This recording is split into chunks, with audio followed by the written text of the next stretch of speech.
Good evening, I'm Matt Horn. 2 people are dead and investigators continue to look for answers after a house fire in Salem. It happened around 5 this morning. 27 First News reporter Derek Lewis talked to family and has new information. The bodies of the 2 victims in the fire have been sent off for autopsies. While I was on the scene, I spoke with a man who says he's related to one of the victims and was very helpful to investigators looking for clues. Steve Schoaf stands on rubble looking around at what's left of his cousin's home on Franklin Avenue. He was here Sunday morning as fire crews worked to put out the fire and says he gave officials information on where to find the bodies. I've been in the house plenty of times, so I knew where Michael's room was. I knew where Josh's room was.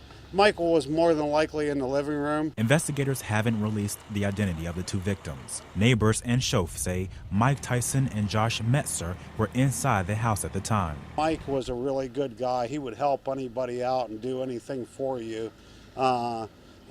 Just unbelievable person.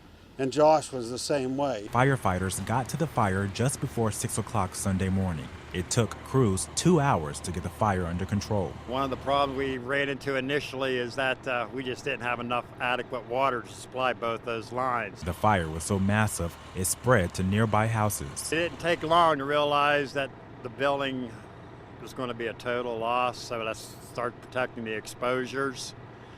After that, additional manpower started showing up with additional equipment. Firefighters were at the scene for 8 hours, putting out hot spots. As investigators tried to find the cause of the fire, Steve is trying to find a way to deal with losing a family member. It's a sad loss that, my cousins died and everything, and we'll find a way to get through this.